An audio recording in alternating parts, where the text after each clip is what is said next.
Hello, everybody. Good morning. Good morning. Welcome to the roast. I am, of course, Sugar Chris. And with me is Mr. Glenn Fleming. Hi, everybody. You okay? All right. And we've got, of course, our guest, our host in the chat, Mr. Soul Ion, putting in the link for the morning roast merch, which I never do. Thank you, Soul. So Sim, I'm sure will be here eventually. You know how he is. He's got to get slowly rolling out of that bed. Got to get the smell of Tim Hortons to get him woke up and going. Oh, we got McGee. Hey, McGee. And there's Soul's intro. He says, "Welcome to the weekend roast, where we return to the world of Pocus Hocus and find out what happens when pulling the pink demonic bunny from a hat goes wrong." Have a character. It's Glenn in chat. Yes. Alan Dunford will be joining us around 12 to talk about Forest and Hell. But our first guest today is Glenn. How are you doing? And like I was telling Glenn there, we finally got him on. Yeah, I've been trying to get him on for ages now. Yeah, well, we keep life gets in the way, you know. Yep. But thanks for having me on anyway. Oh, of course, Glenn, of course. And so I guess the way we should start it is since you're technically new to the channel, even though I've seen you a million times over there with Randy. Yeah. I guess how about we start with the introduction, like about who are you, and all that stuff. Well, I'm an Englishman, and I've been around quite a while now, and I'm a graphic designer. Spent my career in graphic design mainly. I was a studio manager, art director, a photographer, illustrator, write copy for magazines, and now I write books and draw comics, and I've done quite a lot in my career. Met a few so-called famous people. Some probably would be called infamous. I've been around the world a bit, and I like to travel. Furthest place I ever went was Easter Island. I wrote a book about that. That was an amazing place. I've been to North America, South America, India, all over the place. Not everywhere, but quite a few places. So I've had a really good life. I'm really lucky. I've taken I'm lucky that I've recognized my opportunities, and then I think opportunities are there for everybody. You just have to take them. You have to make a decision. It's not as easy as that, but you have to make it. The first step is making a decision. But I've done a few things. Yeah, I mean, you were saying, you told me that you even came through West Virginia at one point, and yeah, on a bus. Yeah, I don't remember, but I was on a bus. Yeah, I was there before you were, apparently. Now that tells you how much of a world traveler Glenn is. If he made his way through West Virginia, went down to DC and saw a few, Vietnam walls and White Houses and all that sort of stuff. Went to the Holocaust Museum, which is incredible. Mm-hmm. Went to like I said, the White House and all. I didn't go in it, but I went to see it and all that kind of stuff. Just touristy stuff. Yeah, I had a good time. Yeah, on a Greyhound bus, Yeah, good way traveling. I went there. What was it now? About 8 years ago, I guess. Now, I went to DC. I think it was. I think it was when Trump was in office. Mm-hmm. Yeah, because I remember they had his merch in stores and stuff. Right. I went to see the where all the spacecraft, is it the Natural History Museum or whatever it's called, the Aeronautics Museum? Yeah, the one with all the planes and such. And yeah, that was amazing.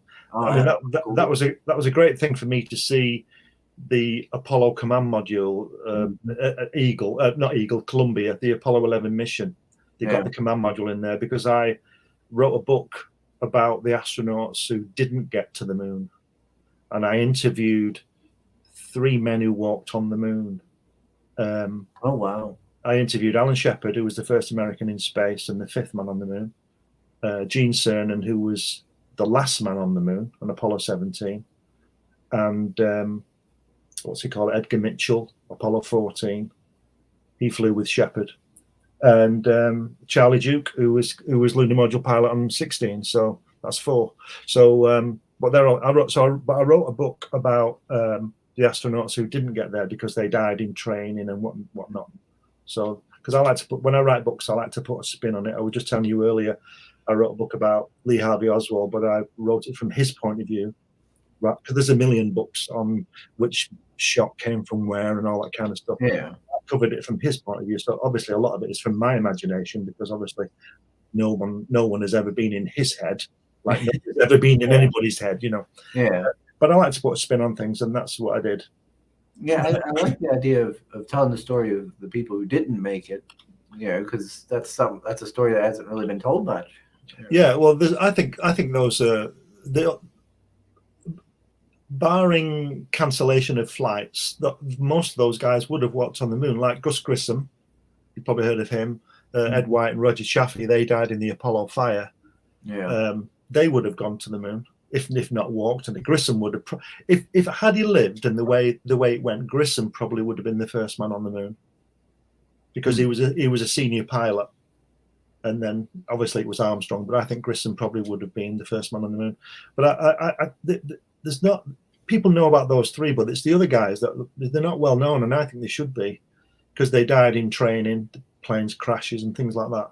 And a lot of those guys would have certainly gone to the moon, if not walked on it. So like I said, I like to, when I write about something, I like to put a spin on it, because there's a lot of books about Apollo missions. So I wrote about the guys who didn't go rather than the guys who did go. So we got Dave. Brazilian Dave. Dave, how are you doing, Dave? He says, Sim asleep again. I know. We know how he is. It's become a routine. Let's see, but bring it up here. Let me bring up the thing we got Jack Kirby, A Personal Journey, Words and Pictures. This is a book about Kirby. Yeah, I went to see him in 1988 and 1991. I made extensive notes while I was there, which is what I do, just for my own personal thing. And the first time I went, I took a camcorder and it failed. I've got about 5 minutes of 6 hours with him, because the camera didn't work. So the next time I went, 3 years later in 91, I took a more reliable camera, and I captured about 45 minutes with him. And I've got that I produced a DVD with me talking to him, which you can get from me. And it's got the the interview. I didn't really interview him. I just let him talk. I decided not to ask him a bunch of questions, because that's what most people do. And I said, I put a spin on it. I decided to just let him talk, and he talks about his life and growing up in New York and all that kind of thing. And I wrote the book. Again, I took notes and I wrote the book. This is available through New Haven Publishing, and it's in Barnes and Nobles to order, and all good bookstores. And it's got lots of photographs of me with him in it. It's really well illustrated, throughout, and you can get that from there. And I think it's a good read. Yeah, I might have to one of these days pick up a copy, because I don't know much about Kirby myself. Wow, he should. He created everything, so he should. Most of what I've learned about Kirby, it came a lot from just listening to other people talk about him and stuff like that. I only learned a little bit about him through reading comics and stuff. Yeah, he's the I don't know, the catalyst for it all. He's the guy. He's just everything. He's everything. He did such a wide range of heroes, so to speak. Mm-hmm. He created romance comics in the late 40s. He co-created Captain America, and he co-created Galactus and Fantastic Four and all those things. And then he went on to create New Gods after he left Marvel in 1970. So he's there, right? He's right at the front of the line with it. Mm-hmm. And Sim, he's the Kirby expert. Right. It'll be perfect to get you on here. Well, you see, this is what I do. You see, I've never claimed to be a Kirby expert. I'm only an expert of my experience with him. I don't know everything he drew. I do know it. I do know he's supposed to have drawn up to nearly 40,000 pages of comics in his career. You know, and there's all that stuff with Marvel. I don't want to talk about that, but he's like Elvis. You know, he's the number one. The number one. Yeah, I remember seeing the pictures of his desk and everything. And oh yeah, oh well, my work has been on his desk. I'll show you my work. I took some of my work for him to look at, and he did, and he went over it and all this kind of thing. But the biggest test was when Ros Kirby, his wife, got hold of it.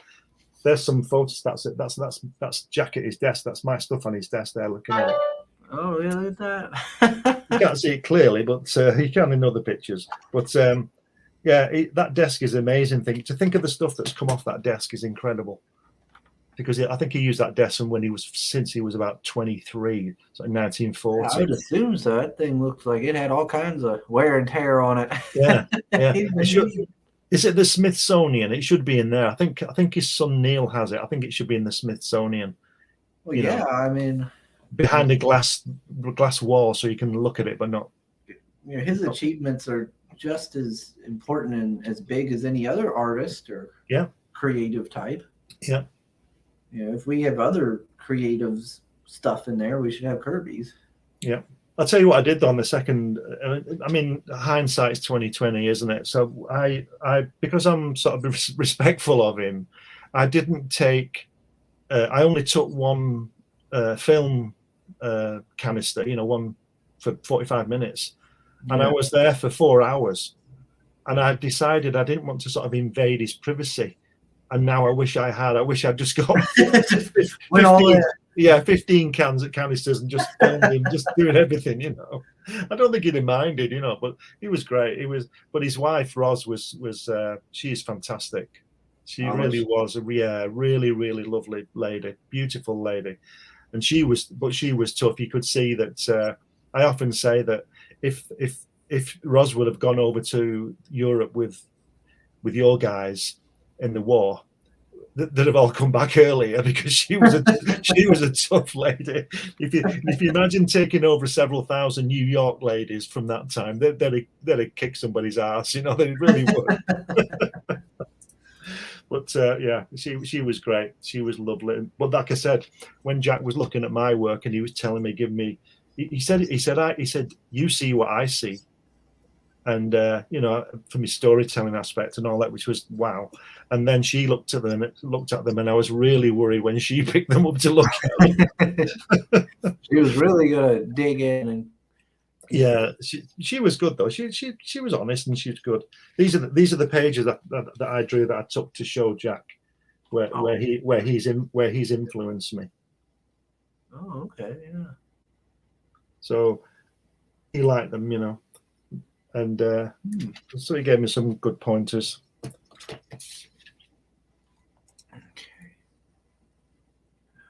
And how many pages is this book?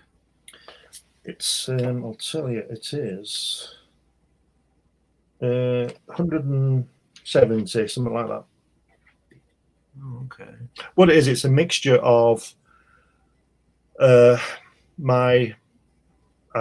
it's got the transcript from the film is in it. It's got and I wrote up the story from my notes, and then in 2017, which was his 100th anniversary, or would have been.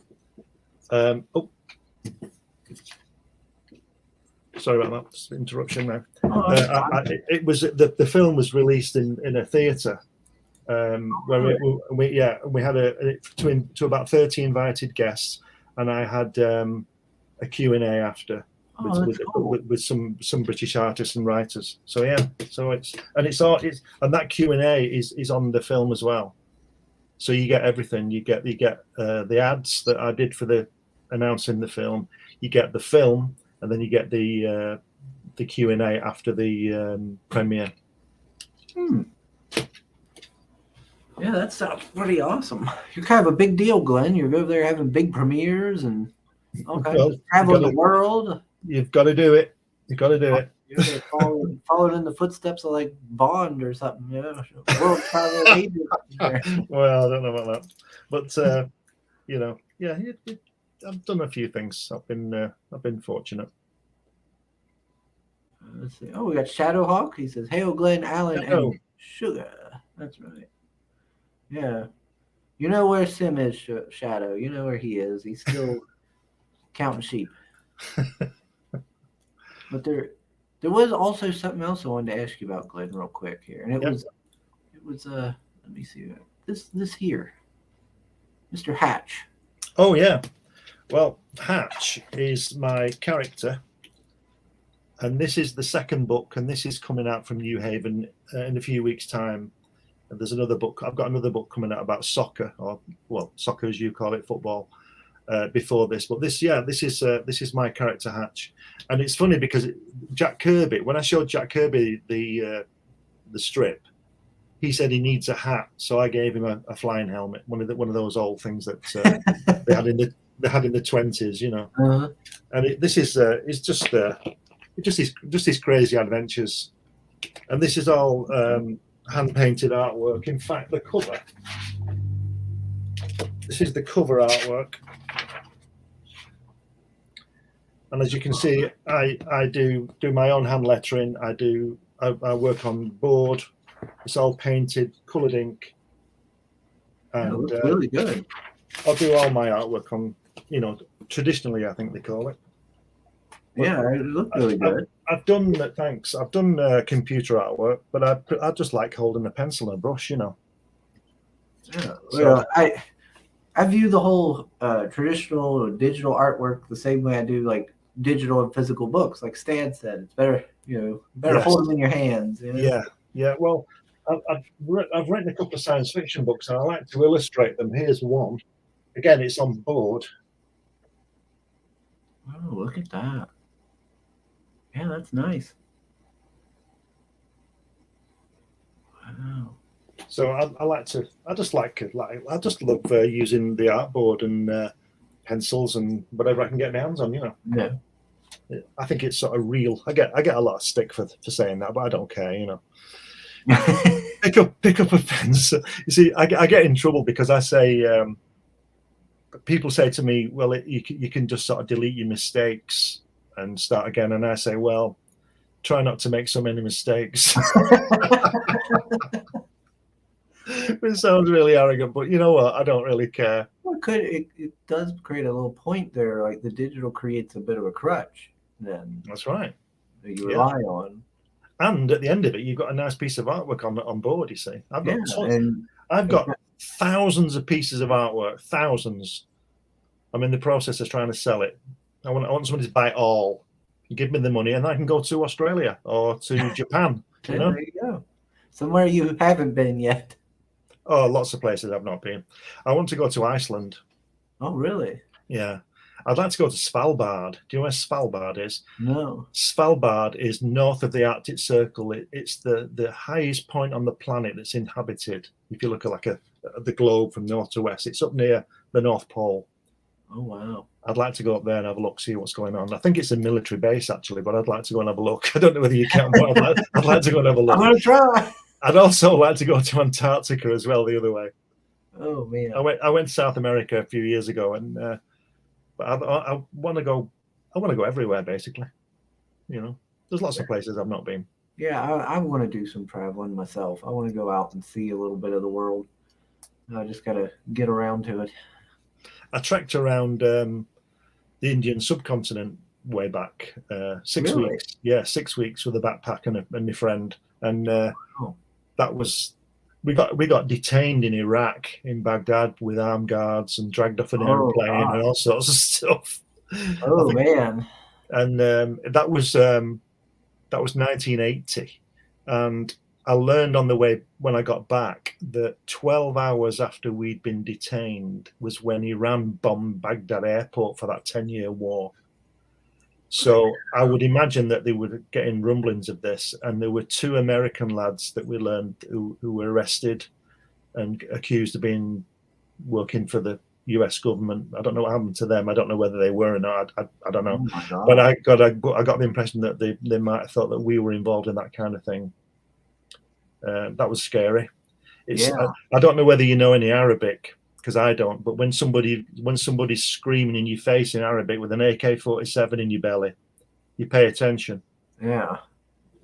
Okay, whatever you want. Yeah, yeah. He wasn't a happy chap, but I'm here. The thing was, have you seen that film called Midnight Express? Check it out. It's about a guy it's a true story about a guy who gets arrested and put in a Turkish jail. Midnight. You check that film out, and I'd seen that film about 3 weeks before we went. Really? And I thought, oh, this is it. This is the end. Like, oh no, God. Caught up in it. Oh, I know this film. I John don't think Hurst. I've ever seen it. Oh, you should watch it. It'll scare you to death. You'll never go to Turkey, I tell you.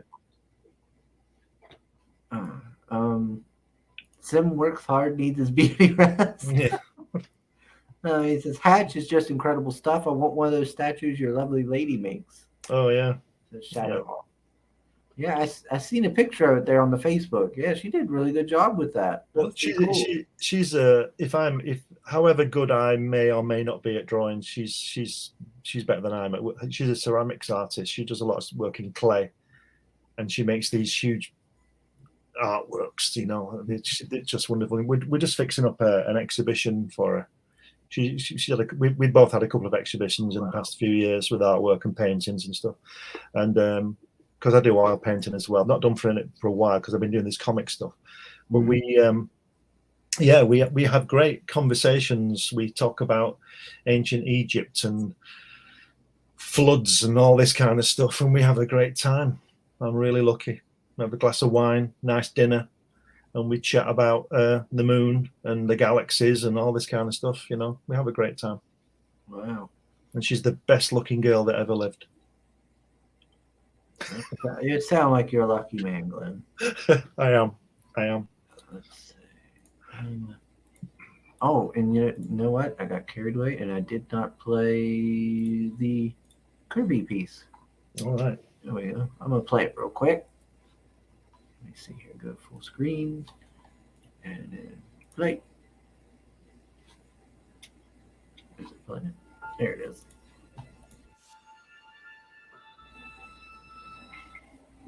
The name Jack Kirby is pretty much synonymous with comic book art. The man was and is a legend, not only because he was one of the principal architects of the Marvel Universe and the co-creator of Captain America, the Fantastic Four, Thor, Iron Man, the X-Men, the Hulk, and the Silver Surfer, amongst many others, or because he was the originator of the epic Fourth World saga, which gave DC Comics such an endearing villain as the diabolical Darkseid. But because, well, he was there pretty much at the beginning, back in the earliest days of the American comics industry. The importance of his contributions to the development of the fledgling industry cannot be overstated. He may not have created it single-handedly, but he was certainly one of the reasons it took off the way it did, and a multitude of books have been written about the man and his life. But this one is different. This is the story of Jack Kirby, the man and his life, but it's also the story of its author, Glenn B. Fleming, an artist whose own life and work has been shaped by Kirby, and of how he met him and what happened when he did.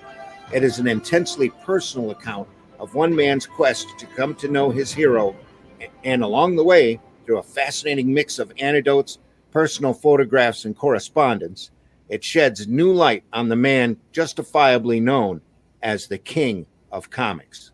And now, all this can be shared with the world in this book, propagated by New Haven Publishing and available in all leading bookstores throughout the world. Come along for the ride. You'll be glad you did. It's an epic journey. Oh, yeah. Well done. Hold on, you. What are you doing? Yeah, it's. I'm really proud of it. It's been a big thing this past 5 years. I mean, I had the film. I didn't see the film, but 1991, and I didn't see the film for, I don't know, 10, 15 years. Didn't watch it at all, and I watched it again, and I thought, this is pretty good. I mean, I'm on it, but it's Jack talk. It's about Jack talking. He's just talking about his life in New York and all that. And I thought I should share this. And people have asked me, am I going to donate any money to the Kirby family? And I say, well, I'd love to, but I'm still about $1,000 down on the production of it, you know. So if I ever break even, I might send them something, you know. It's pure, I mean, I've got plane tickets to reimburse myself for, you know what I mean, Yeah. all that kind of thing. But it's a labour of love, really. It's not really. I didn't really expect to make $1 million on it. It would have been nice, but you know. Yeah. But it's just, you see, the thing is that I'm not saying film of him doesn't exist. I'm not saying that, but I've never seen anything like this. I've seen film of him at conventions for 3 minutes and 10 minutes, but not like this. This was in his house. You know, I went to his house twice, and I think he was impressed by that I would go all that way to his house. It wasn't as if I was at some comic convention and he just happened to be there, you know. Yeah, where it's more convenient to show up and. Yeah, and you're there for another reason maybe. But I went to his house and went twice. I did that. He died a couple of years later, because I probably would have gone out there again to see him had it been okay. The best thing was that when the first time I went, I did a drawing, I did a cartoon for him with Roz on it, talking about Spider-Man, and I gave it to him, and it's in the book. And when I went back 3 years later, it was on his mantelpiece in the studio.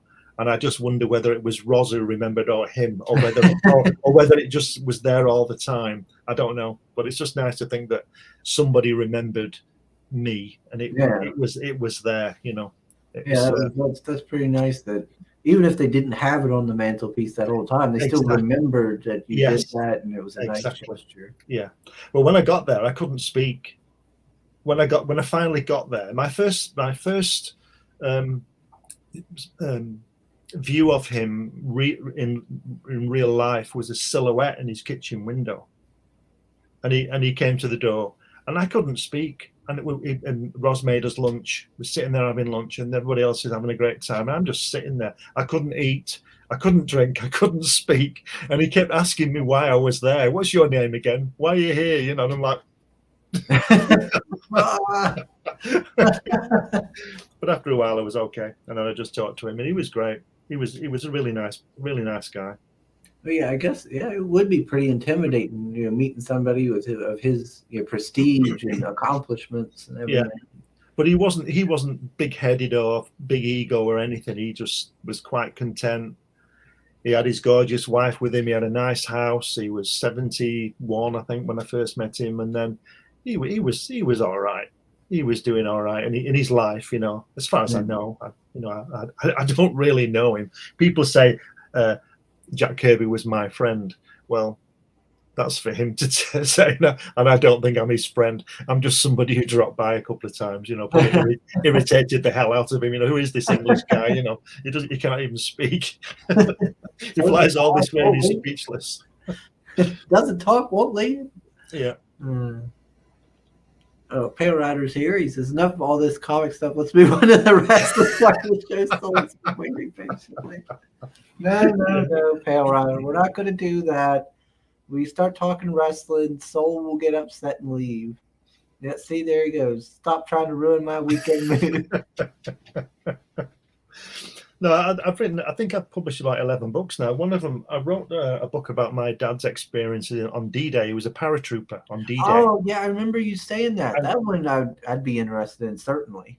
And this is the cover artwork I did for the book. Oh, was he? Oh, he was a glider. No, he was a paratrooper. But the reason that's depicted there is because they attacked this place called Merville in France, near Normandy. And what happened was that the gliders were supposed to come in and bring jeeps and stuff like that, and they never arrived. Mm-hmm. So I suppose it's a bit misleading, but it was more dramatic to have the glider coming in than just see somebody in a parachute coming down, you know. But it's illustrated throughout the book.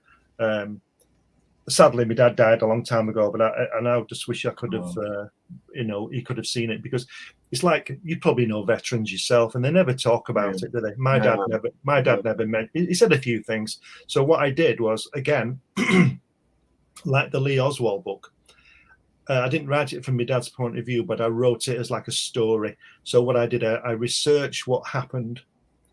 And I had the few anecdotes and things that my dad said, and I built the story about that. And then I contacted he was in the 6th Airborne, the 6th Airborne Memorial people in England, and their president is my dad's boss at that time's grandson. His commanding officer it's his grandson, because he's dead as well. So I sent him the book, and he wrote the foreword for me, and he's called Otway, and Terence Otway was my dad's boss, and they wrote about that. And it's like I've written it like a film. It's like a story, Yeah. And I just mixed it all in. I don't put. You see, I like doing research, right? I like doing research, and research it fascinates me. But when you do research for a book, if you're writing about the astronauts who didn't go to the moon, you don't put everything in it. You just put the interesting pieces in it, Yeah. And so when I wrote this thing about my dad, I dramatized it, because I don't know what happened. All those guys are gone now. I don't know what happened. So I had to make, scenes up and stuff like that. But I know it happened, but maybe not like I wrote it. But, Not the specifics. Yeah. So it was the operation. I mean, there was my dad. It's the same old story. You've seen Band of Brothers. You've seen Saving Private Ryan. Nobody ever seems to land where they're supposed to land. Well, 650 British airborne troops were supposed to drop at this Navy place with jeeps, flamethrowers, the lot. And of course, they all got misdropped. And when they finally got to the rallying point, there was only 150 of them. That was 650. No jeeps, no flamethrowers, nothing. All they had was their sidearms, not sidearms, but their weapon, their rifle or whatever. But Otway said, we've got to do it anyway, because the guns at Nervi were going to fire on the beaches in 4 hours. So they had to be knocked out, because they would have just devastated the British and Canadian beaches, Sword Beach and Gold Beach. Mm-hmm. And so they had to do it. So they attacked it, and they took it. It took them 20 minutes. And when they had finished, only 80 of them were left. Out of 150 who attacked, and 650 who dropped. So where the other guys went and what they did, I don't know. But my dad was one of those who survived. So, we hear these stories, and these guys are just heroes, aren't they? Mm-hmm. They're amazing. They're just amazing. And but like I said, my dad didn't tell me too much about it, which is a shame, really. But I can understand it, because I imagine the things you see aren't the kind of things you want to really remember, Yeah. I mean, you've seen that Band of Brothers where the guys are talking and they get upset, and they're amazing. Those guys are amazing. Yeah, I mean the mental fortitude and everything that it would have had to you'd have to go through stuff like that. That's right. And it's funny because a lot of those guys who were on Band of Brothers, I think they're all dead now, but they were all like 80 and 90, weren't they? Yeah. And all these astronauts, I mean, look at one of the astronauts, Jim Lovell. You might have heard of Jim Lovell. He was on Apollo 13 that blew up. Yeah. He's 95 now. So that toughness those guys have, and they all live to be old men, which is great, but they must be mentally tough, which is why I guess they get chosen in the first place. The experts would see that kind of thing. Because I think to sit in a car, size of a car, and go to the moon for 2 weeks, I imagine that's quite a pressure, quite on your head. Rough on you, yeah. Every veteran I've talked to, veterans of like Vietnam and World War II, they didn't really talk about it. I've had maybe a couple World War II veterans talk about, a little bit about their experience, and that was it. Yeah, but they never go into the detail, do they? Yeah, I just remember one guy telling me about how much he valued the M1 Garand over the carbine, because he had like a carbine at one point, and a Japanese soldier charged at him, and he put like almost the whole clip into the guy, and it still didn't slow him down. And finally, the fort took him down because it's got that smaller caliber. Yeah. And whereas like one of the other soldiers had a Garand, and it was like one shot. Yeah, just knocked him down. Yeah. It had that knock. Well, my dad nearly drowned because when Rommel, Rommel, he knew that the airborne troops were coming, and he flooded all the fields around a place called Ouistreham near Normandy, in France, and he flooded all the fields. And so, from a different account, I wrote the account of my dad told me that he landed in a flooded field and he was wet through because all these soldiers were laughing at him because he was just wet through. So not only were all these Germans everywhere and death, he was wet through as well. And it's 3 o'clock in the morning. It's cold, Anyway, he was nearly drowned because he landed in this flooded field, went down about 4 feet with all his kit, and then his parachute landed over him. So it was on top of the surface, but he had to cut his way out. And he had a Bren gun. I don't really know what a Bren gun's like the Bren, like a light machine gun. Yeah, he had that. So that was weighing him down as well. That was tied to his leg, and he and then he had his backpack on, and it was icy cold, and he didn't know he was going to hit water because he couldn't see because it was dark. Yeah, he thought he was going to hit the ground, and it wasn't. And he went down, and the Bren gun took him down, and his pack took him down. And then the canopy landed on top of the water. You imagine that? I mean, and if you get out, some guy's might take a pot shot at you. Yeah. So man. So I wrote that had to be. He had to be. That'd be scary as hell. And do you know he was 19. Oh wow. He was about, what would it be? He was 3 weeks short of 20. And he's in a 4 foot deep cold water, can't get out, with somebody waiting for him to come up so they can shoot him, Yeah, I mean that's I think back to when I was 19, and I was like, I embarrassed myself over how immature and dumb I was and stuff like that. And then you look at that and in a war. Yeah, it's like, wow. And then afterwards, after the war, again with Otway, he went to Palestine on the peacekeeping thing in Palestine before it became Israel, and then he went to India. Which is one of the reasons I went to India. I sort of traced his steps in India. He was in a place called Secunderabad, which is in the north, and he stayed there a year training Indian troops to be paratroopers. And this I don't know whether this is true or not, but I believe this. I realised that I don't think my dad, because he never went abroad after the war, he never went on a plane. He didn't go on a plane before the war, and he didn't go on a plane after the war. I don't think my dad ever landed in a plane. He always jumped. He just jumped out all of them. How crazy is that? Wow. So I don't know. He was there a year, so I don't know how many jumps they were doing, but they must have been doing one a day. So my dad must have made about 250 jumps. I don't know, maybe even more. Maybe they did a few in a day. I don't know. These are the questions I never thought to ask him, you see, but I would ask him now. But can you imagine jumping out of an aircraft 250 times, but you never landed in one? Yeah, that's. I wonder if that, doing all those jumps, I wonder if that had any impact on his knees or anything like that. You'd think it would. Well, maybe he was good at it. That's why he was training people. I don't know, but yeah. I'll tell you what was really special about that book was that when I got in touch with the 6th Airborne Group, I wrote the book and I included. There were a couple of people there whose dad or granddad was with my dad, so I put them in the book.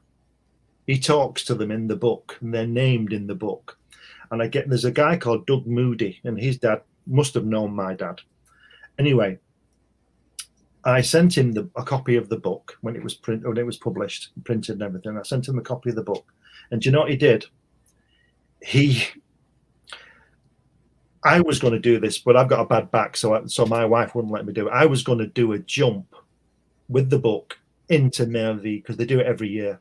They jump out of C-47 and they don't do a reenactment, but they reenact the jump. And I was going to do that, but I couldn't do it. So he took the book and he got all the people in the sticks and the C-47s to sign it and sent it back to me. So that book. So he took my dad into that area again. Do you understand what I mean? Yeah. And it's just absolutely fantastic. And I've got the book. It's all signed by must be 50 people of all the sticks who were jumping out of the C-47s on that day. Isn't that great? He had it in his tunic, and he took it down with him. How good is that? Yeah, that was a really awesome gesture of him to do that. Yeah, that was pretty special. And his dad's in it. His dad's in the book. You know, and it's just great. I'm just really lucky. I don't know. I'm having a great time. You know, I've had some bad times like we all do, but I've you know, like I said, when you've had an AK-47 in your belly and somebody's screaming at you in a language that you've got no idea, you pay attention. You know. Yeah, that would make me start to appreciate life. Yeah. But this guy's spitting in my face while he was there. He was right there screaming at me.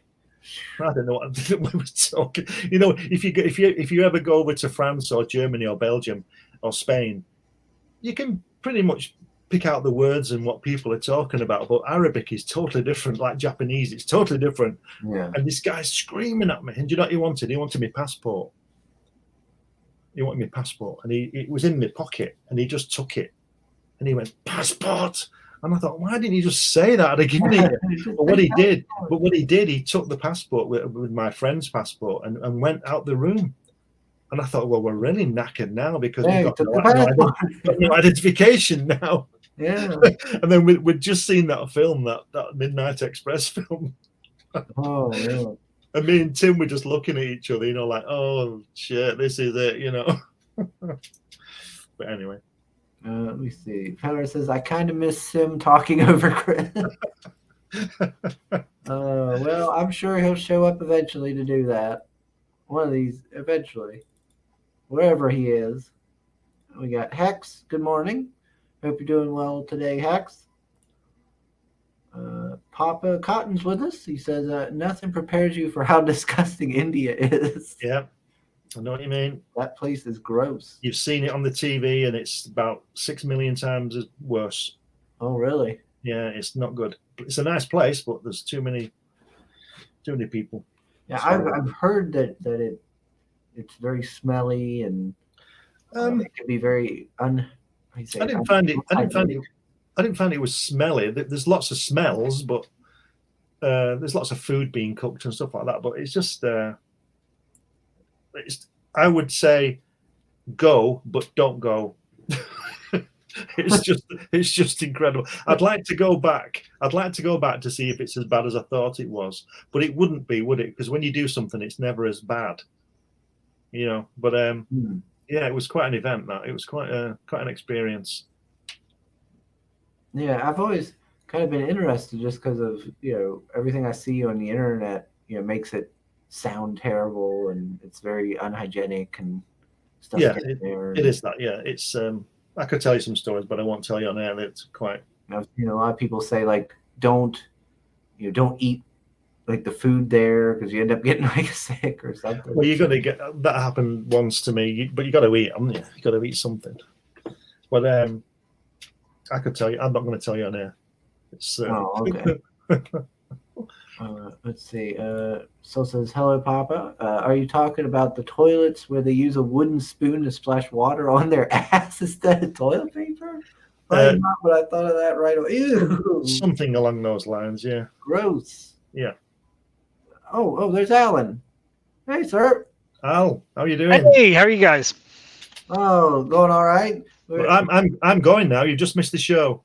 Oh, good. I didn't want to be here anyway. Done. Alan, you've ever been to India? I never have, no. Well, apparently it's a good thing. Based on what everybody's saying. Apparently it's gross. If you get the chance, do it. Yeah, apparently it's quite the experience. Yes. Oh, Papa says it's everything. The whole place reeks. Burning trash made it stink. And he says the food was great. Yeah, the food's good, yeah. So there's one good thing out of it. Yeah. Chris would love India. They all wear dresses there. Jeez, dude. All right. So now we got Alan joining us, and still no Sim. Where is Sim? What is he doing? He must be sleeping in, and he can't give me that excuse that he didn't know about it because I had it put into the StreamYard and everything. So he can't sit there and tell me that he didn't know about it. All right. Maybe he's asleep. He probably is. He usually is. That's usually what happens. He stays up all night.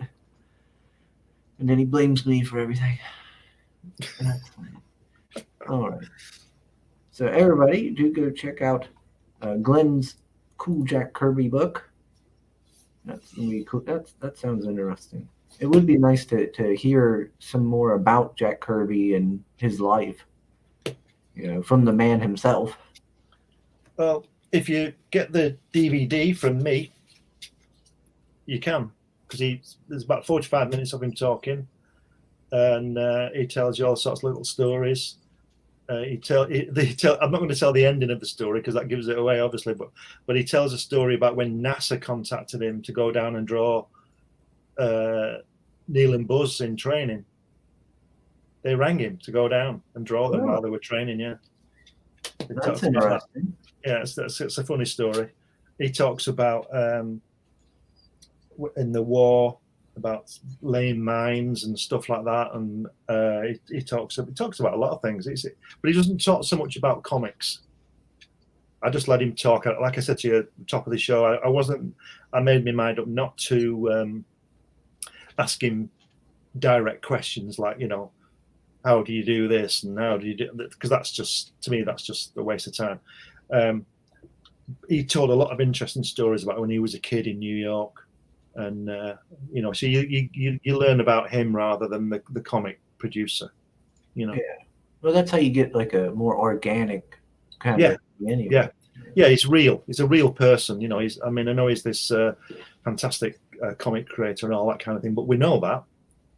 And some of the stories that he told me that are on the film, I've never read anywhere else. So, but I'm not going to tell you the endings of them, but just get the DVD. It's really interesting. Yeah. And Hatch, you said it's coming out in a couple weeks. Well, probably a month or so. Yeah, a few weeks. I'm not quite sure exactly, but it's coming out soon. Yeah, and it's 40 pages, so it's quite a good read. Where will people be able to get it? It's in Barnes and Noble again. Barnes and Noble, like your other book. Yeah. All right. I'm hoping it's going to go into comic shops, but that's up to the publisher, their distribution and all that kind of thing. But what I'll do is I'll come on again when it's out, and if you want me to come on, we can talk about that. All right. But it's just crazy. It's just mad. He does all crazy things, and he's trying to build a pyramid here, and he doesn't say anything actually. He doesn't speak, so he just climbs through pyramids and stuff. And there's all sorts of stuff on the wall. I don't know if you can see it. Full screen it. Can you see that? You got Neil and Apollo Command Module there. You got Star Trek's there. Can you see it there? Yeah. All sorts of stuff going on. And it's just, it's funny. It's just there's no speech bubbles or nothing. No, the only thing he does is he sort of makes a lot of noises. I'll just show you. He doesn't like that. He doesn't say anything. He screams occasionally because he stubs his toe.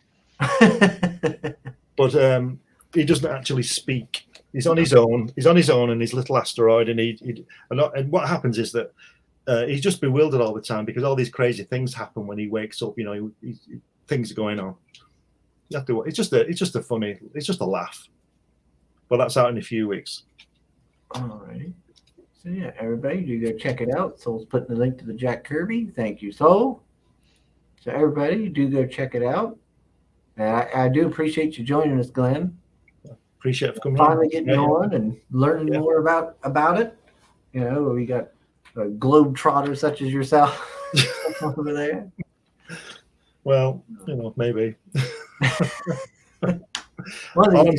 All I'm saying is that the opportunities are there. If you want to do something, just do your level best to get it. And I know it costs money, and I know all that kind of thing. And I'm not the richest man on the earth, certainly not, because I've spent it all going places. But it's there to do. and you only get one shot. So That's true. Yeah, I mean, yeah, that is one thing. We all talk about how expensive it is, and it's like, well, if you make good decisions when and put money away, you can do it.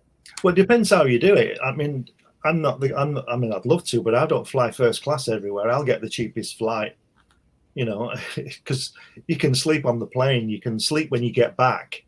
I went to Easter Island. I told you I went to Easter Island. That took me to get to Easter Island. It was a 3-hour flight from here to Spain. Then I was down for 3 hours. Then it was 14 hours to Santiago, Chile. And I stayed there a day. And then it's 6 hours from there.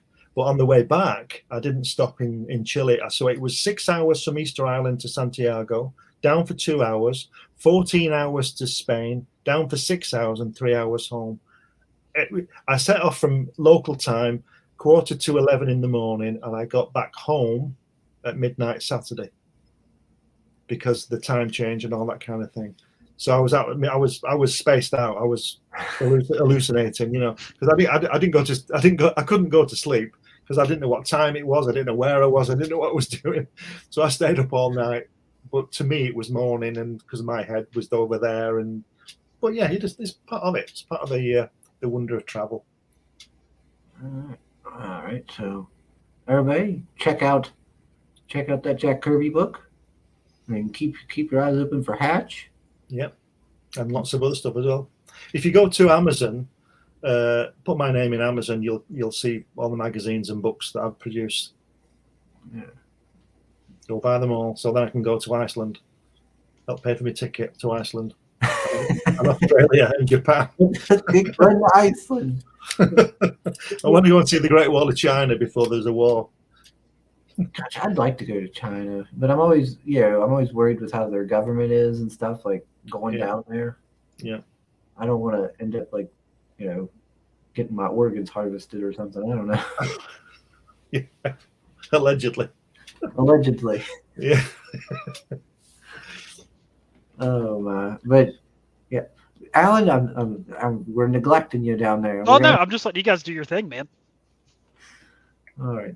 So I'm gonna have to everybody check it out and go add Glenn on Facebook. Yeah. And keep your eyes open for Hatch. Yeah. That looks like it'll be a fun one. And thanks for having me on. I appreciate it. Oh, of course, Glenn. You're welcome on when Hatch comes on and everything, and you're welcome back. I'll let you know. And next time, Alan, I'll talk to you. Yeah, we'll just talk one-on-one. We don't need Chris, I don't think. Yeah. Yeah. How dare me? Right, okay, I'll let you get on with your show. Thanks for having me on again, and it's been nice talking to you, and we finally got there. And we'll do it again soon. Yes. Okay. Later, Glenn. See you later. Yeah, see you, Glenn. See you. Alrighty. And now I'm just left with Alan. Oh, God. Doesn't that just suck? How you been, Alan? Dude, doing well. How are you? Oh, doing all right. I'm glad I could rope you in before the campaign ended. Yep. Yeah, we end Friday. Yeah, I seen that it was coming up, and I was like, "Gosh dang it, I gotta get him on somehow." I was like, "I'm gonna have to double up on guests today. I gotta get him in."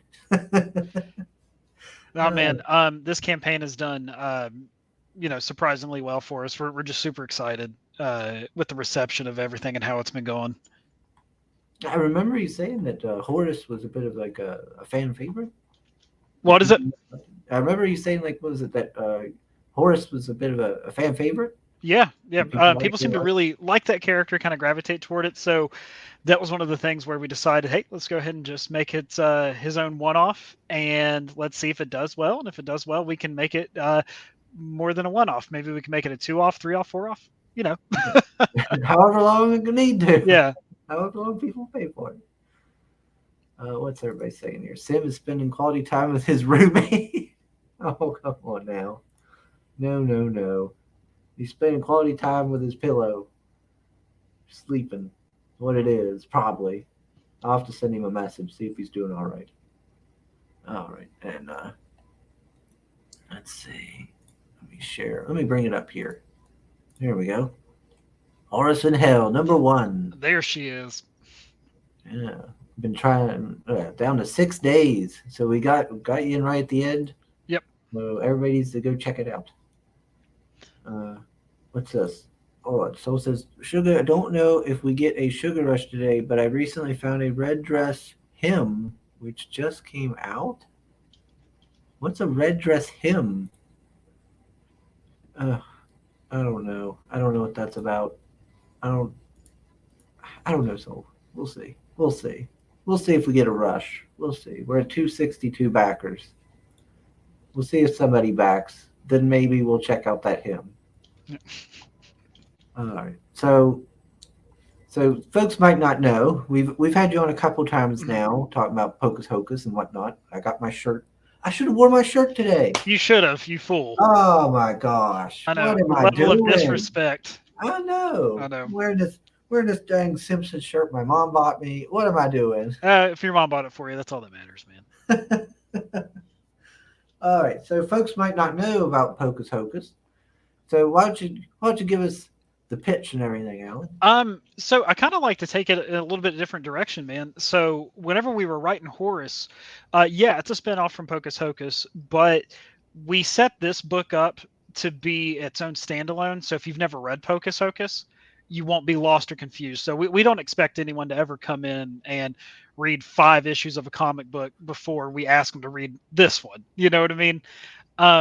But yeah, so Horus in Hell follows the story of a demonic rabbit that was pulled out from hell from a magician's hat, and it just the crazy stuff we get into with it. You'll never guess where we get to go. We're going to hell. So one night after a show, the magician gets drunk and he says, "Hey, I have a great idea for another trick. I'm going to pull something else out of my hat just like I did you." And then of course Horus is like, "Don't do that," and he does that. And then after he pulls the rabbit out of his hat, or after he pulls the creature out of his hat, he passes out. And then now it's up to Horus to kind of get everything going and hopefully back in order. All right. Yeah, I do like the idea of that you don't need the other books.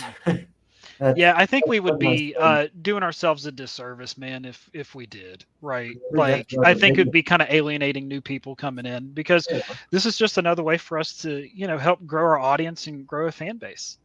Because that is something that's kind of like intimidates like newcomers to like say the big two. Is it's like, well, where do I start? Right. And I don't know all who are these characters. I know Batman, but yeah, I don't know any of these other people. And there's all this story and backlog and.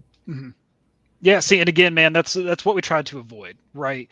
Now, if you are a returning fan of Pocus Hocus, which that follows the story of a magician who sells his soul to a demon to have actual magical powers, and it's his whole journey of trying to get his soul back. So if you've read that or are already a fan of it, and you pick this up, you're going to see little Easter eggs and little things that we reference in there, and you're like, oh, I get it.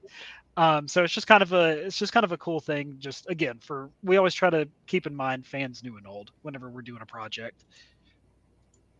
Magic the Gathering card. Yep. I'm a huge Magic fan. So, and it seems like people really respond well to day one things. And then as we scroll down a little bit, we'll see some of the stretch goals that we've already unlocked. So it's just been really cool, man. This has been like a really fun campaign. And again, it's taken us by surprise because, my co-writer and I, whenever we sat down to finally go ahead and do this thing, we didn't know how it was going to be received.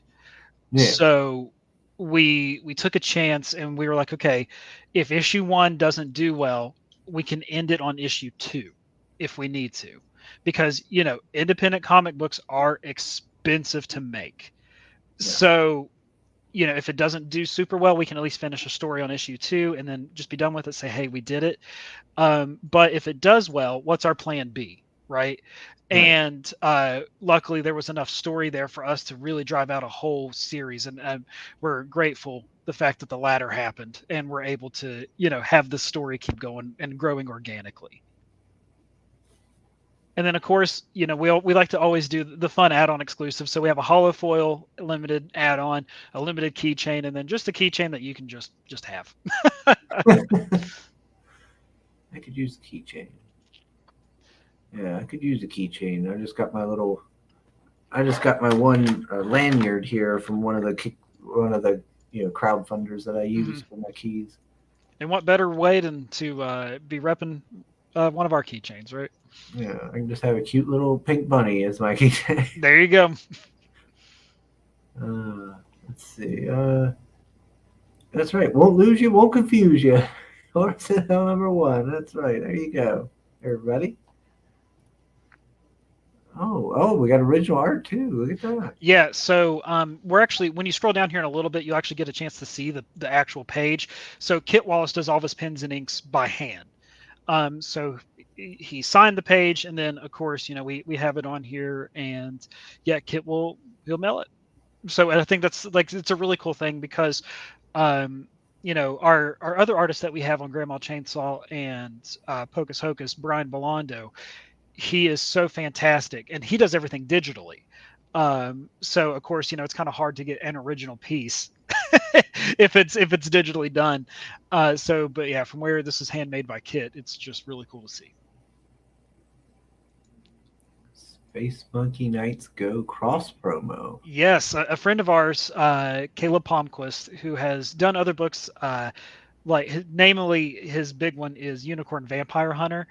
He got with our letterer and designer Dave Lentz, and they wrote a book together, and it's called Space Monkey Nights Go, and it's just we thought it really fit well with what we were doing because it also is a Saturday morning cartoon-esque feel. And we just thought a good crossover promotion, helping each other out in the indie community too. So if you back our book at a physical level and their book at a physical level, you get a free print.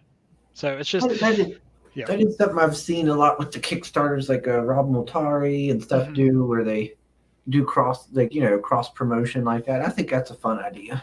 Yeah, and again, it's just a way to keep driving community involvement too, and just to help each other out. Because someone who backs Space Monkey Nights Go may have never heard of what we're doing, and vice versa. So it's just a way to draw awareness for both campaigns. Yeah, I've not heard of that one. Weird. Yeah, it's weird because I've been on Kickstarter. I wonder how I missed that one. I don't know, but yeah, no, it's a fantastic book. I've had a chance to read it already. So these guys, they always do great work. I'll have to reach out to them, see if they'll come on. Let's see. And there's the stretch goals. Yeah, we've actually haven't updated that graphic yet, but we unlocked the $8,500 goal last night. Oh, nice. Yeah, more magic cards. Yes, yeah, dude. People seem to be really responsive to them. And it drives a fun, cool collector's mentality too. But I think one of the things where this is really taking us back is this is pacing to be our most funded campaign, which is just awesome to see, right? Yeah, and we're on track right now for this to obviously be that, and we're getting close for this being our highest backer count as well. So Pocus Hocus number 4 was our biggest campaign, and we had 271 backers. And we just thought it'd be fun to have a stretch goal at 272. Just say, hey, this is our most backed campaign. Let's all celebrate. Yeah. Yep. Yeah, that's awesome. And now, you got Magic the Gathering doing all these cross promo sets and secret layers, They might start reaching out, Alan. Yeah, man, I hope that'd be great if we could actually get to the point where we do a Pocus Hocus secret layer of Magic or something crazy. That would be wild. That would be wild. Here we got the covers. Yes. Ooh.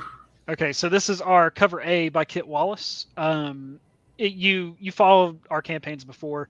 Kit's always done a variant cover for us on everything that we've done. And of course, this is no exception. He's just a fantastic artist and a even better person. He's just a professional through and through, man. He's great. Yeah, he always does a nice cover. Yeah, he always kills it, man. No matter what he does, he always does a fantastic job. Look at this big demon. Yeah, the detail on that is just out of this world. Oh, it's real nice. Yeah. I like that. And then Brian Belando, again, who is our primary interior artist, we'll just say, for all this other stuff that we've done. He went ahead and, of course, I asked him to do a variant cover because I wouldn't want to do a project without Brian, right? Yeah. And it's nice to see that you've got kind of like a team set up that every campaign you can count on to do something to work with, and that are reliable and can get stuff out and everything. Right. Yeah, no, like these guys are all just so fantastic, man. Yeah, I can't thank them all enough for all the stuff that they do for us. Oh, like an homage cover here. Yeah, so Dave, again, he's too talented for his own good, I feel like. He did a Hellboy homage cover for us. And it just fit perfect, we think. So we love the Mike Mignola stuff, and it was just cool to see him go ahead and incorporate that with this. And the reception for this has been awesome too. Okay. And yeah, we have a cover here by Jay Hammond. I absolutely love working with Jay. He was the one that actually did that cross promotion print as well. Oh, okay. Yeah, it's got great style to it. Yeah, all these covers look really good. And we wanted each one of them to stand out on their own as well. This is the exclusive campaign add-on only by Edward Bentley. Yes, Edward is again someone that we've worked with before on variant covers and everything like that. He's just he's fantastic, man. And this is it's a hollow foil. Yeah, as I say, it looks fancy. That. Oh, and here we got some preview pages. Always preview pages. You can't sell it without it, right? Of course. Yeah, I've come across campaigns without preview pages, and I just go nope and move on to the next. Yeah, you got to know what you're buying, right? Yeah, if I don't know what I'm even going to be looking at, I'm not even going to bother. Yep. But I like the cartoony style here. Mm-hmm. It really looks nice. Yeah, we wanted just a wild, fun art style, just to really drive everything forward. We love working with Kit Wallace, and I really think that this gives something special and in a new, because he's really good with his coloring choices. He uses a lot of, I like to just say bubblegum colors, if that makes sense. So it's this bright, vibrant stuff, but he also knows how to be brutal when he needs to be. Yeah. Well, I mean, you don't always have to be all gray and right stuff like that, Like it needs to, colors are important. Yeah. Add some vibrancy to everything. It's called pointed teeth. Yeah, so that's definitely our Monty Python Exactly. reference. It was just so on the nose, man. We would have been doing ourselves a disservice if we didn't make a Monty Python joke. Oh, it must be Glenn there. He says, thanks for having me on, guys. Yeah, always welcome, Glenn. Detective Dead had no preview pages when it started. Should have been a hint. Oh, soul. Don't bring that up. Come on. Oh, Detective Dead. Lost money. And it had so much potential, too. It looked good. That art page, some of those art pages were really good for that. And then they fucked it all up. Shame. All right, let's see. And I think the next page is this is the colored version of the page that you just looked at too. Oh, okay. Yeah, there we go. Look at that. I love it so much. It's so nice looking. Oh, brutal. Isn't it great? Yeah, love it. Yeah, isn't she lovely? Oh, have you ever read? I probably brought it up to you before. That what was it? It's the comic book where it's like a girl who gets stuck in like a fairyland. Yeah, I hate Fairyland. Yeah, that's actually one of my favorite books, and I love Kit's style because it has that same kind of fun and dark feel to it. I read the first, I guess, couple issues of it. I guess it was like in a graphic novel, and I flipped through the graphic novel and read it, and that was a lot of fun. I quite enjoyed it. Oh, the book's fantastic, right? Yeah, it was like, oh, this is pretty good. Yep. Yeah, the book's it's stellar, man. That looks so cool. This is a cool piece. I like it.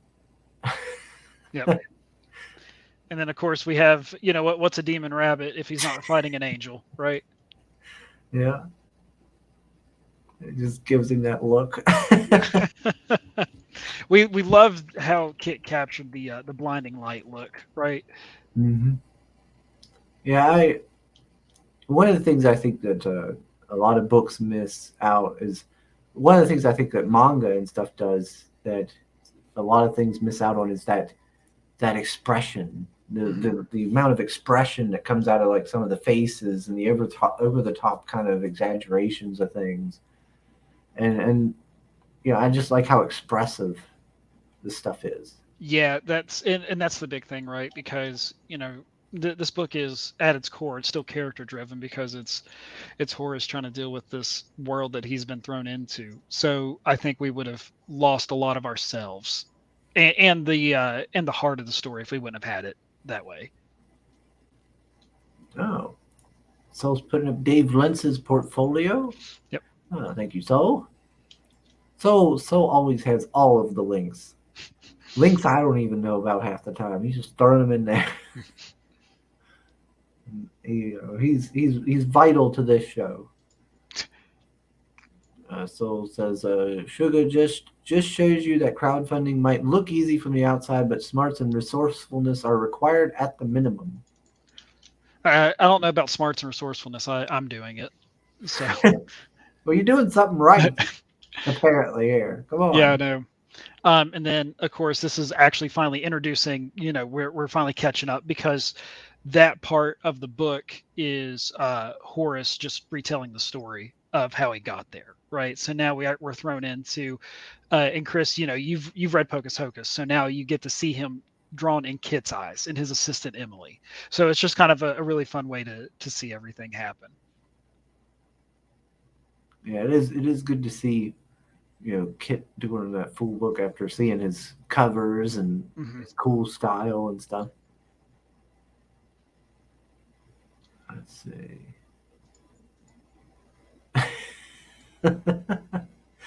It's fun. Yeah, dude, it is an absolute blast. And how many pages was it? So this book is going to be 24 pages.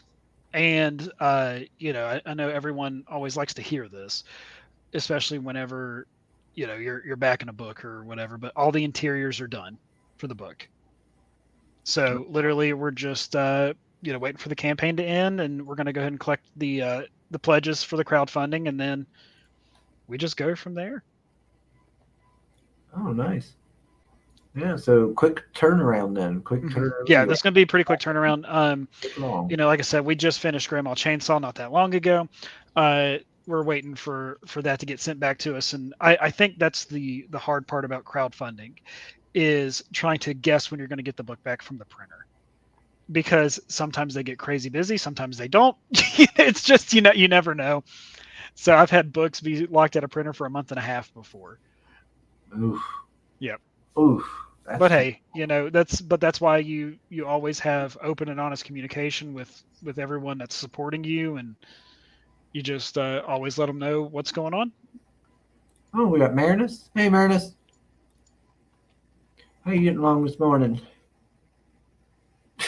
Ta-da! And it just shoots flame on. He's just like, oh. Fun. Yeah, only $5 for a digital. There you go. Yep. That's nice and cheap if folks, if you're not too picky about wanting that nice physical copy in your hands, you can just get it cheap on the cheap there on your tablet or whatever you use. I don't know. I don't read digital. Yeah, and then now, of course, this is where we start getting into the all the physical stuff of it. We always try to price everything as fairly as possible. Of course, we're independent, so it costs a lot of money to print these things, to make these things. So yeah. We always feel, and it's the weird part about crowdfunding, because of course, when you get a book off crowdfunding, it is more expensive than just walking into your shop, but you're also getting a different experience too.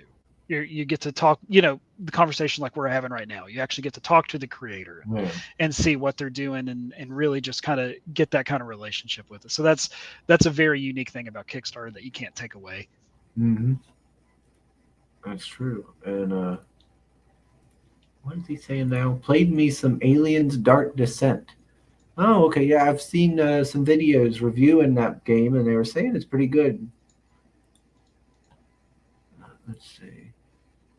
And you got 15 for the Brian Bolondo cover. Mhm. Nice, nice. And 15 for the Lens for the homage cover. The homage. Homage. And 15 for the J Hammond. Mhm. And then $25 for our digital library. So that obviously includes Pocus 1 through 5, Horus and Hell #1, and Grandma Chainsaw 1 and 2. So that's 8 comics that you get all together. Oh, yeah. So that's a good price for if you're trying to do the catch up and get all of the goodies. So you can be fully in the know with the story and everybody involved and whatnot. So the other thing too, man, and we're going to see that coming up on the next thing. Again, we never like for people to feel like they're being strong armed to buy something, right? We don't want anyone to ever feel like, oh, I want to get 2 of my favorite covers, but the only way that I can get them is if I back the tier with all covers, and I don't want to do Yeah. that because there's 2 of them I don't like, or they just don't feel like Yeah. they want to have 4 copies of a book, which I totally get that, right?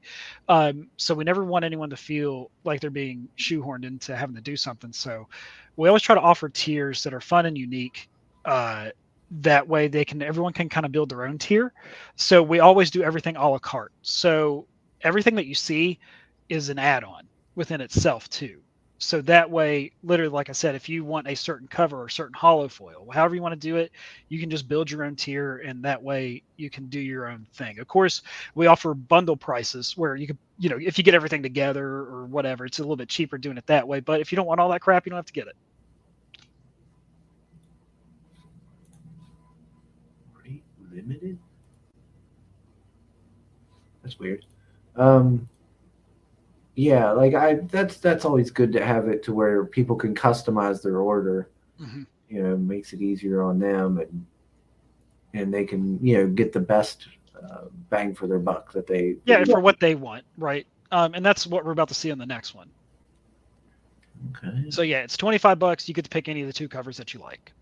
All right, there you go. Yep. So yeah, if you want to get 2 of the variant covers, that's normally going to cost you, 30 some odd dollars. You get it for $25. So it's kind of cool to do it that way.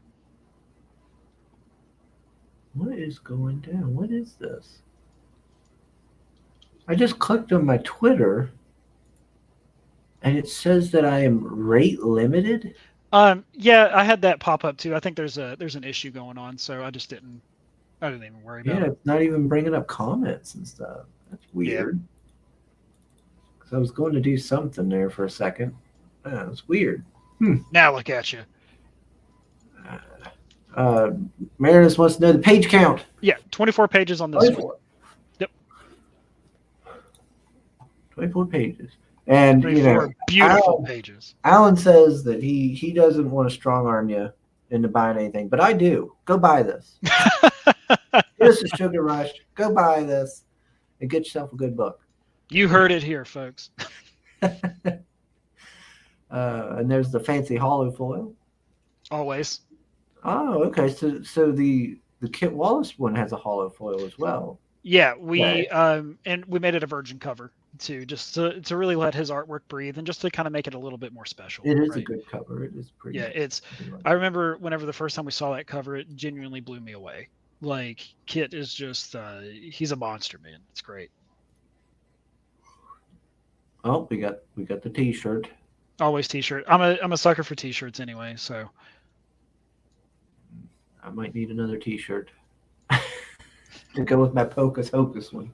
There you go. Let's see. Might have to get me another one. Then we got the whole physical library. Mm-hmm. So that's all eight comic books. Yep.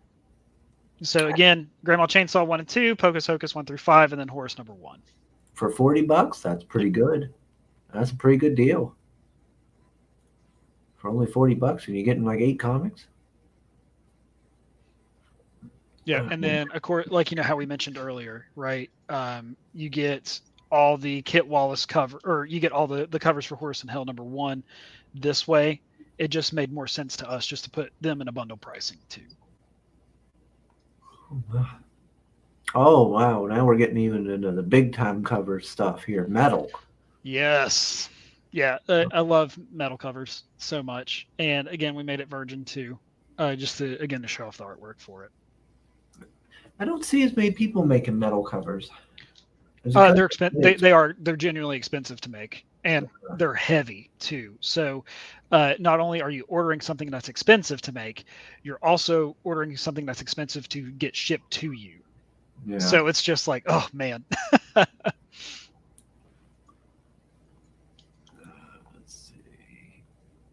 Then the Kit Wallace bundle. Yeah. So what the Kit Wallace bundle is, it's every variant cover that Kit has done for us. So it is our physical library, except it's all of his covers. And let's see here.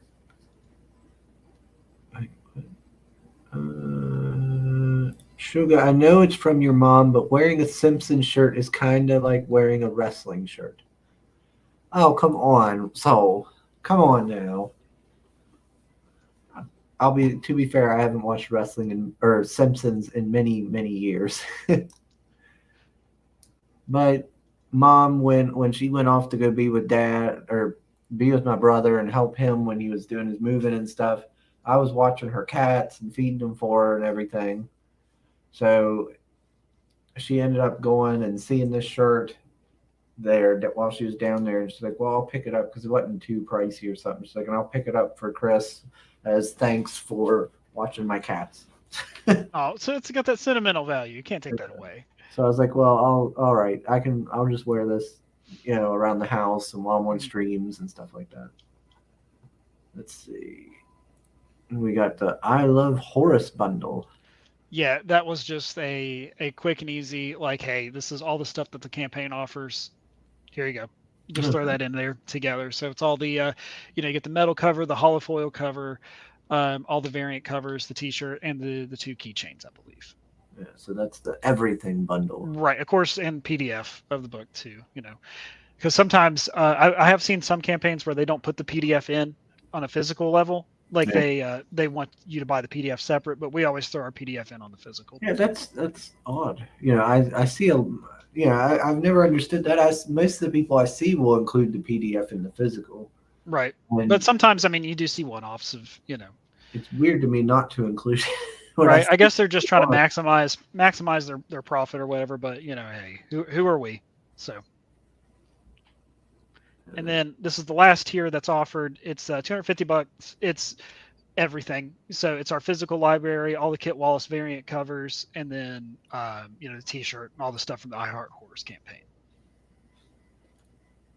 And then we got all of the add-ons. Yeah, so this is why you could just look at everything like, oh, okay, cool. A la carte menu, you do your thing. This is it. Now, how much original art do you have? Just that one page? Yeah, that's it. Yeah. Oh, so it's a one-on-one add-on for it. I think as of right now we had 20.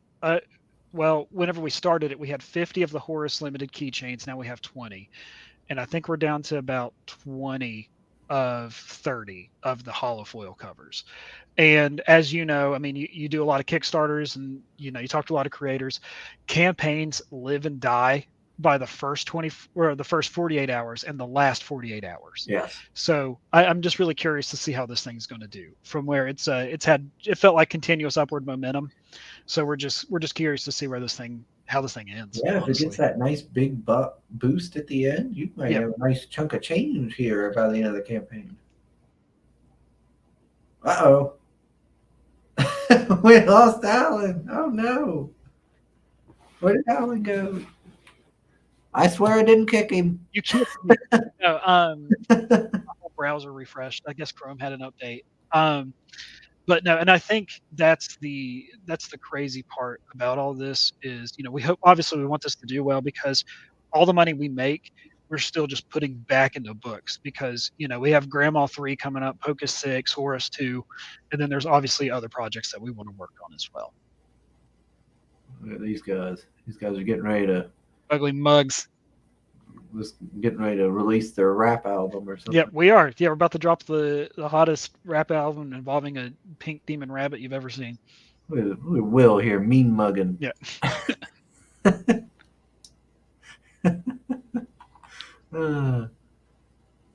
Kit Wallace. Kit Wallace hides his face. We got the whole crowd here. Yeah, we got Brian, of course. He is amazing. It's based off of his characters and designs, so we obviously wanted to include him and always give credit where credit's due. Yeah. Starbird. Yeah, so he's done. Oh, Chaotic Flux. Yeah, I knew that name sounded familiar from somewhere. Yeah, Brian's great, man. Did work with Chaotic Flux. Yeah, I got Chaotic Flux. Joey Galvez. Oh, he does PR and marketing. Yeah, he really helped with everything, and of course he does our campaign creations. Oh, okay. Manager for Band of Bards. Band of Bards. Yeah, they're an independent comic company. I was gonna say, I feel like I've seen them somewhere. Yeah.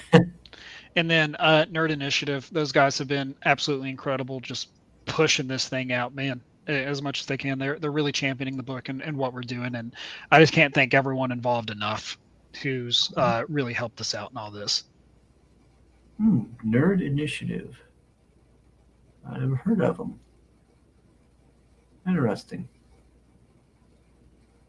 And then that's it for the campaign. We have reached the end. All right, let me scroll back up here. Ooh, yeah, it's going to take us a year to get back to the top. Now, we got a cool trailer too. I don't know if you're able to show it or not. Oh, well. I didn't know if the audio would work or. We can figure it out. We'll figure it out. And now for my next trick: a rabbit from a hat.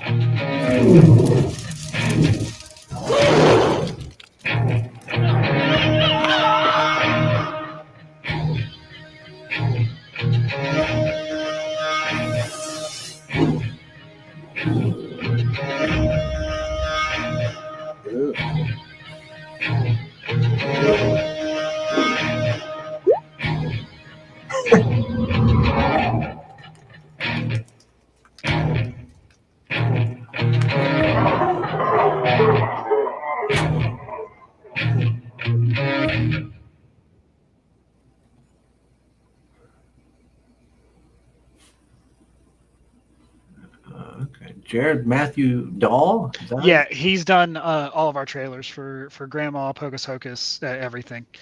But yeah, so that's just kind of the spirit of the book that we're going for. He did a good job with it. He did a good job, translating the panels into that animation. Yeah, it's cool though because a lot of those panels that you looked at, we got to finally see them get brought to life in this trailer. So yeah, he just did so awesome. Yeah, looked really good. Yeah, see, Soul says very cool trailer. Yeah, I agree. Let's see. You should get some cans of Duff beer to complete the. Yeah, I'll just dress up as Duff Man. So, let's see. Putting the link to Horus and Hell. Thank you. Yep.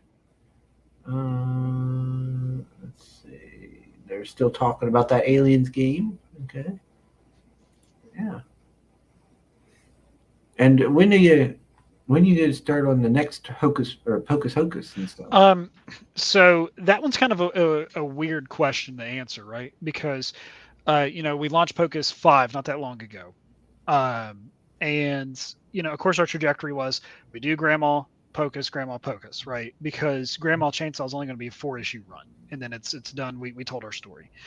But I can't say too much yet, but expect to see Pocus Hocus on your comic book shelves very, very soon. So we will have to take a step back from the Kickstarter for Pocus because we have to focus on the actual, it's crazy to say this, the nationwide release of it. Because we don't want to give mixed messaging on, hey, you can buy it on Kickstarter and you can get, because we don't want to launch Pocus 6 whenever Pocus 1 launches in your comic book stores, right? That's going to be pretty exciting. That's it's very all in stores. All of us are stoked. Obviously it has to sell well, it has to do well, but regardless, hey, we made it this far. Yeah, I mean that's still an achievement that not a lot of people can make happen.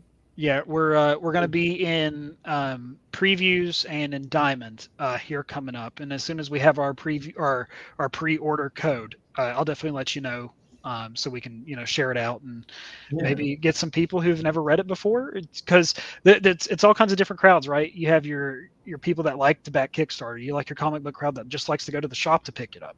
You Yeah. have people that only like to read the trade of the books. So it's just it's hard to kind of get everybody all together. But yeah, man, I'm just excited to see how it does and to really see the reception. Mm-hmm. And gosh dang it, there was something I was going to say and then I just lost it.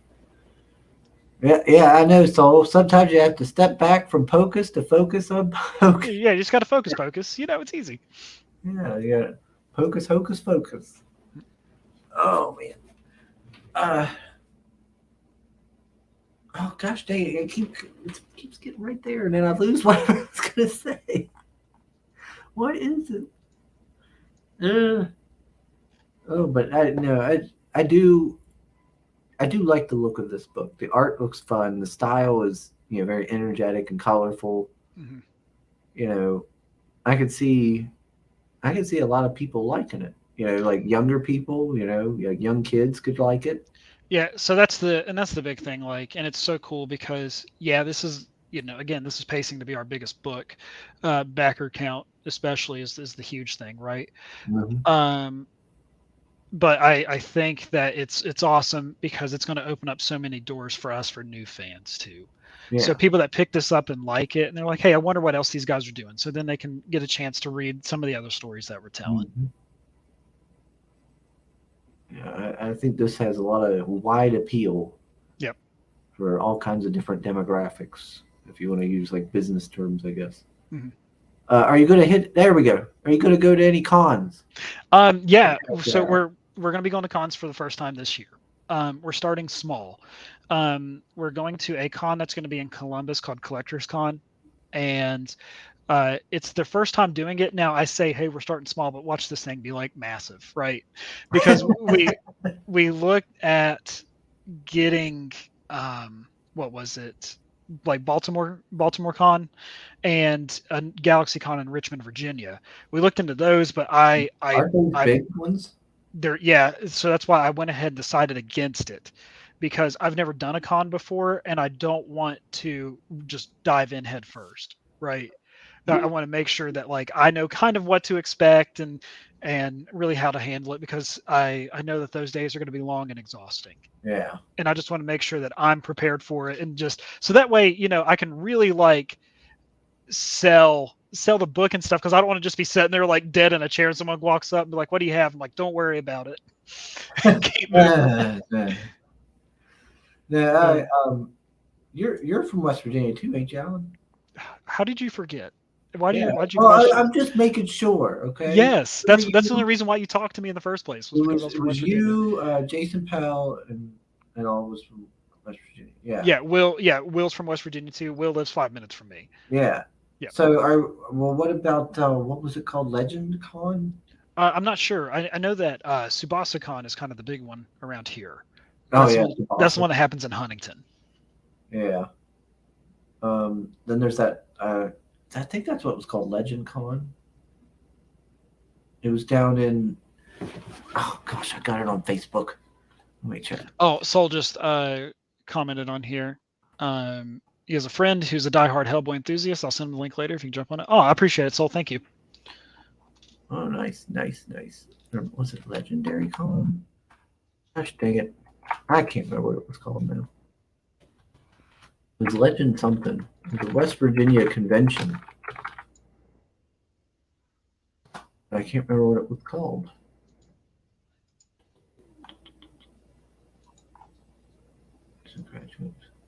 I don't even know who that guy is. But yeah, it was I think where I met Jason. Yeah, Jason's such a good guy, man. Yeah, I met him there, and then that's when I tried to get him on the show, and he wouldn't come on. His hours are rough. I know that. And it was really cool getting to talk to him though at the con and everything. Yeah. And I ended up buying his books and everything, and then he put me in contact with you. Yep. Yeah, Jason's a really good dude, man. He's someone I'm very fortunate to call friend. So. Harrisburg, PA. No. Parkersburg. Speaking of Jason Pell, there he just popped up in my search bar for Parkersburg PopCon. Huh. Yeah, because it does seem like the cons can be a lot of help if you depending on like the con you go to. Mm-hmm. You know. There it is, Legendary Con. Yeah, Legendary Con. Saturday, July. So it's in July. Oh shit. Oops. I guess I'm not going to it. All right, there you go. Well, it's in Waynesburg, PA now. Oh, that's wild. I guess they moved it because it was in West Virginia. What the hell? Now it's in Waynesburg, PA. Yeah, because that's where I met Jason at. Because it was in Mountaineer Comic Con. Yeah, Morgantown, West Virginia. Now it's Legendary in Waynesburg, PA. That's lame. Well, I guess I don't know how far away that is from me. I'll have to check it out. It's called Dementia. Yeah, maybe, could be. Link so you can jump on the Vancouver. Yeah. Is this Dunkel Ziffer? So is this Dunkel Ziffer? Steel City. Yeah, it still gives me hot. Every time I mention a con, he has to bring up Steel City Con. I got to go to that in August, Alan, and they're making me wear a red dress to it. Well, it's gonna be good though. You're gonna look great. I got the dress sitting there on the love seat, and I got to wear that. And I guess if my niece goes, she can help me get dolled up for it. Well, there you go, man. It's gonna be a lot of fun, I'm sure. Because I got to do it because I made a promise to the chat and everything. Like, gosh dang it! Now I got to go there, and there's people I know there and everything, and now they're gonna just sell your brand, just hand out flyers to your channel. Embarrass myself. Hey, listen, dude. If you don't take yourself too seriously, I think they'll really sell it. And more people will be more apt to hop on, man. So I wouldn't even worry about it. Yeah, maybe I need to get some business cards and there you go for the channel and start handing. Yeah, dude, I would do it. Just put a QR code even on your dress. There you go. There we go. Yeah, scan my dress. Yep. Oh. But no, man, I like always, dude. I appreciate you having me on, and I appreciate all the love that you always show for the indie community and everything. And just thank you and everyone in chat too for always being so welcoming and putting up with me again for like the third time. Hey, you know you're always welcome, Alan. Yep. This is you always do really good looking stuff. Well, I appreciate it. Thank you. Let's see. Yeah, hopefully the con goes well. Yeah, I'll keep you updated. But yeah, it's in August, so I still got to get a couple more details from it. But yeah, we're just excited. Yeah, I would. With like say for instance, Steel City. Steel City is one of those iffy ones. I don't know if I'd recommend it to people, like for going and setting up. It's a big one, but it's really crowded and it's very like celebrity oriented. Got you. And they've been raising the prices for tables and stuff like that. I know. So it's not even worth it at that point then. Yeah, it's very iffy. Like I know some people who go there every time, and they make money. But they also have like a lot of prints of anime characters, right, like that. To it's not just the book. Yeah, the super popular stuff. Yeah, but then like Rob, he went down the last time he went down there. He made enough money to cover his table and stuff, but not to cover like food and travel and stuff. Right. They ended up losing money, and he's like, "Well, I'm not coming back here for a while, and stuff because." It was so packed and crowded, but like people were, they were there for the celebrities, they were there for other stuff, and it was just so that some of the indie stuff kind of got overlooked because whenever I went to, there was one con I went to. I can't remember which one it was. Of course, the celebrities do take precedence because, I mean, that's a lot of times that's what's bringing people in the first place, right? So then, like, the artist alley is like kind of shoved in the back. Yeah. So that's where they put, you know what I mean, like all the smaller indie people. Like they've just So gotten. It's time. Like it used to not be so bad, but it's gotten to the point where Steel City's more and more getting focused on celebrities, more and more and more. Right. And like they're bringing more of them in. They're crowding them into like these 2 buildings. They refuse to upgrade, so like all these people are coming in, and we're just crowded in there. Mm-hmm. So it seems like it does kind of hurt the indies potentially, when they're doing this because like I said, Rob said he didn't make a profit. Right. And I know other people there who consistently go there, but it's because they're selling stuff other than just a comic.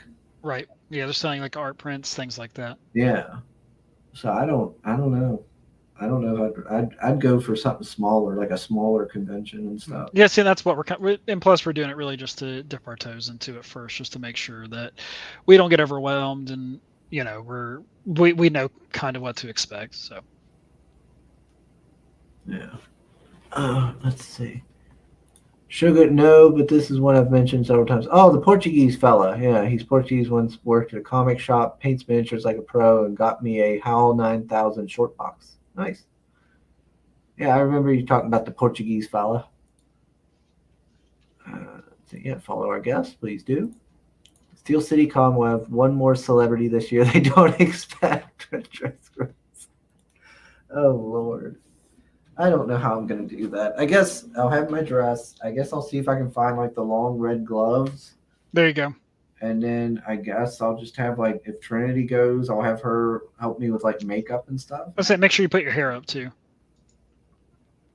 Yeah. Maybe have my hair done, and then maybe I'll stuff a bra or something with, I don't know, something like that. Yep. I don't know. All right. But yeah. Anyway, everybody, I'm just going to keep rambling on. We need to start to wrap this up anyhow.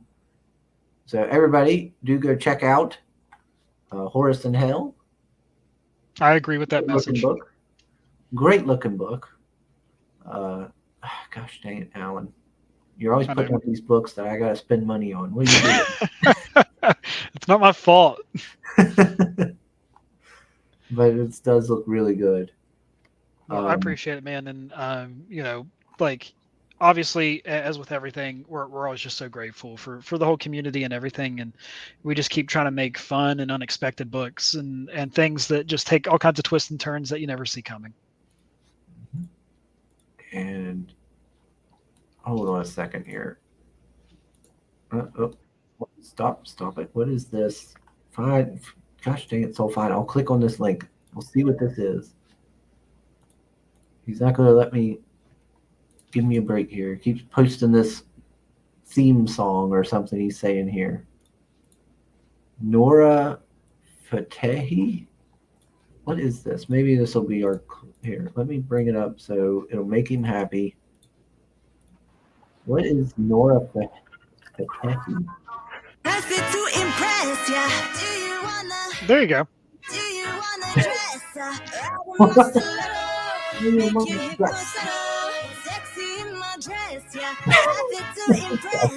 Oh, great. Now this video is going to get taken down. Yeah. Oh, yeah. That's a good point. Yeah. Never mind, everybody. Actually, that was a joke at first, but now it was a very accurate joke.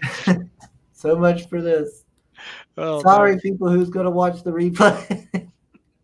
All right. Thanks, everybody, for joining us. No thanks to Sam for not coming. Oh, my. But, and of course, thanks, Alan. Yeah, for always joining us. You're always fun to have with us. And hey, I appreciate it, man. Thank you. Everybody, please do go check out Horse and Hell. Let's get it over 10,000. Yeah, let's get that 5 figures. Oh, that'd be crazy. Yeah. And I'll see you all again on Monday. Yeah, on Monday. Later, everybody.